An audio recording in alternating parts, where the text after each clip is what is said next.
الحمد للہ رب العالمین والعاقبۃ للمتقین والصلاة والسلام علی افضل الانبیاء والمرسلین اما بعد۔ حضرات گرامی، آپ کی خدمت میں امام قاری محمد زاہد شریف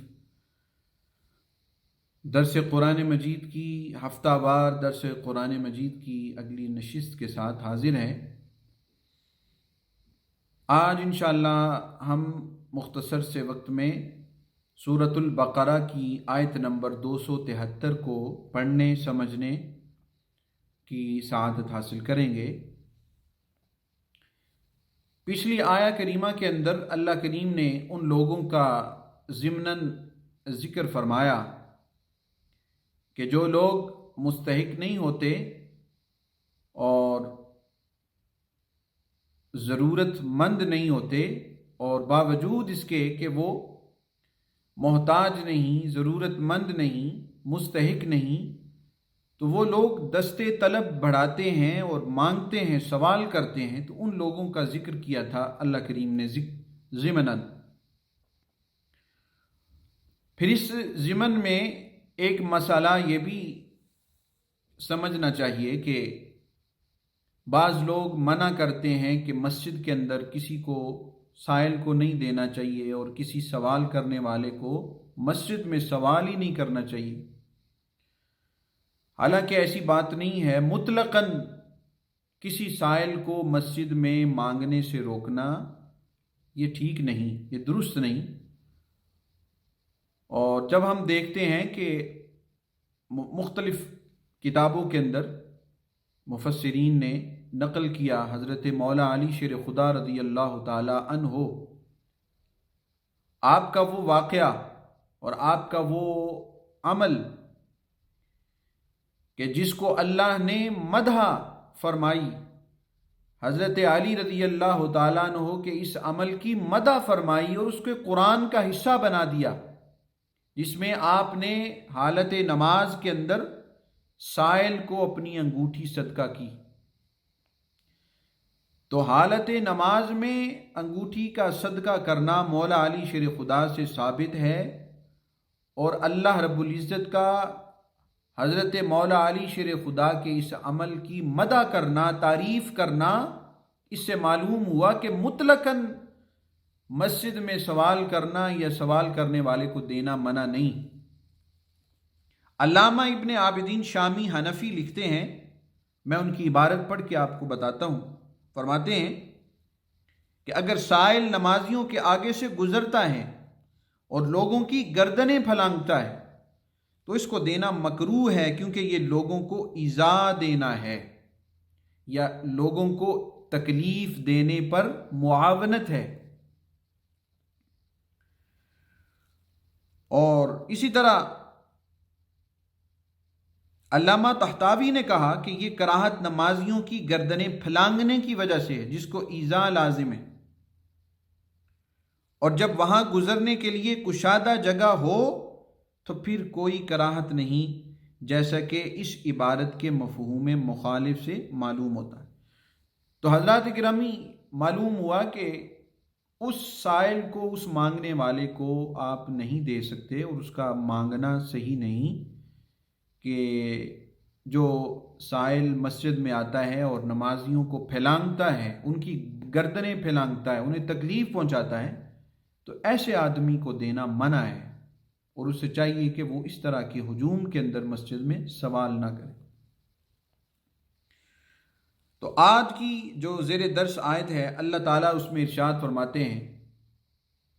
الذین ينفقون اموالهم باللیل والنہار سرا وعلانیۃ فلہم اجرہم عند ربہم ولا خوف علیہم ولا هم یحزنون۔ فرمایا جو لوگ رات اور دن میں خفیہ اور اعلانیہ اپنے مالوں کو خرچ کرتے ہیں تو ان کے رب کے پاس ان کے لیے اجر ہے، ان پر کوئی خوف ہوگا اور نہ وہ غمگین ہوں گے۔ یہ سورہ بقرہ کی آیت نمبر 274 آپ کے سامنے پیش کی گئی۔ تو پتہ چلا کہ اللہ کی راہ میں خرچ کرنا، اس کا مال اس کے مستحق بندوں تک پہنچانا، اس میں کسی وقت کا تعین نہیں، اس میں کسی وقت کا تعین نہیں۔ آپ کسی بھی وقت دے سکتے ہیں، آپ شام کو دے سکتے ہیں، آپ رات کو دے سکتے ہیں، آپ صبح دے سکتے ہیں، آپ اعلانیہ صدقہ کر سکتے ہیں، آپ پوشیدہ صدقہ کر سکتے ہیں۔ بس اللہ تو دیکھتا ہے دینے والے کی کیفیت کو۔ اللہ تو آپ کے عمل کی کیفیت کو دیکھتا ہے کہ آپ کس کیفیت سے اس کی راہ میں خرچ کر رہے ہیں۔ تو مفسرین کرام نے لکھا ہے، امام ابن ابی حاتم نے اور امام واحدی نے حضرت ابو امامہ باہلی سے روایت کیا،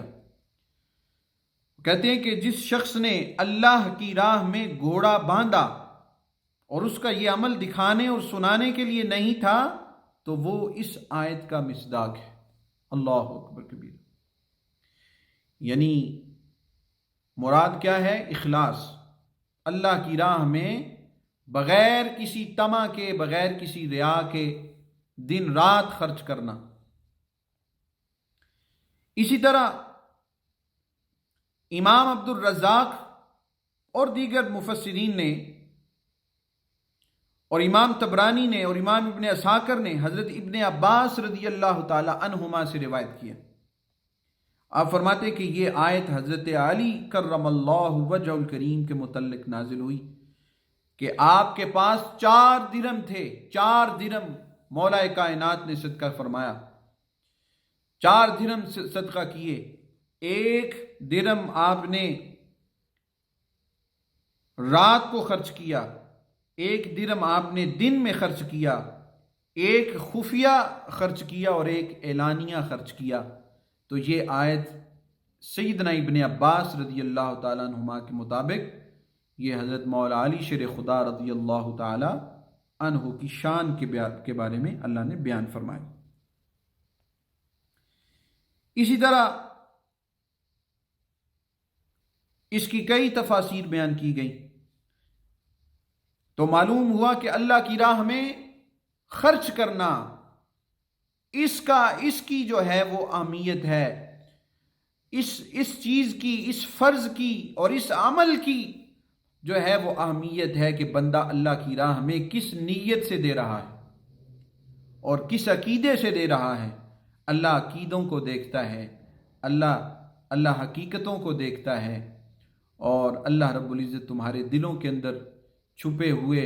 جو تمہارے اغراض و مقاصد ہیں اللہ ان کو دیکھتا ہے۔ اس سے کوئی غرض نہیں کہ تم صبح خرچ کرو، رات کو خرچ کرو، اعلانیہ خرچ کرو یا خفیہ طور پر خرچ کرو۔ تم کسی کو دکھا کر بھی صدقہ کر سکتے ہو،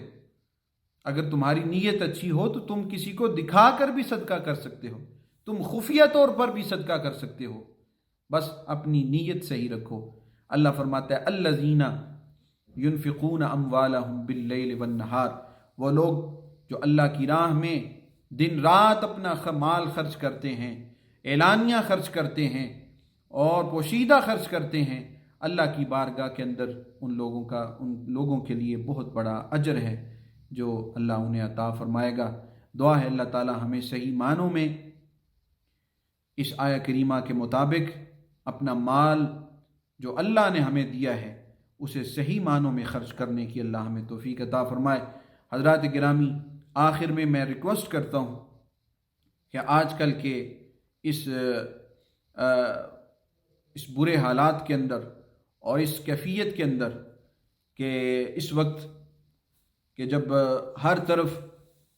ایک خوف اور ایک اضطراب کی کیفیت ہے اور لوگ اپنے کام سے فارغ ہو چکے ہیں اور لوگ گھروں کے اندر ہیں، لوگ پریشان ہیں، تو حضرات گرامی اس کیفیت کے اندر ہمیں اپنی مسجد کو بھی یاد رکھنا ہے کہ آشٹن سینٹرل مسجد جو ہماری اپنی مسجد ہے، ہمیں اس مسجد سے بہت کچھ ملتا ہے، تو ہمیں چاہیے کہ اس کڑے وقت کے اندر اپنی مسجد کو بھی یاد رکھیں، ضرور اپنے مال سے، اپنی خدمات سے جو ہے ضرور آشٹن مسجد کو وہ یاد رکھیں اور دل کھول کر جامعہ مسجد آشٹن انڈر لائن کے ساتھ خدمت کریں اور مسجد کے ساتھ تعاون کریں۔ اللہ کریم ہم سب کی دنیاوی اور اخروی حاجات کو پورا فرمائے۔ وآخر دعوانا ان الحمد للہ رب العالمین۔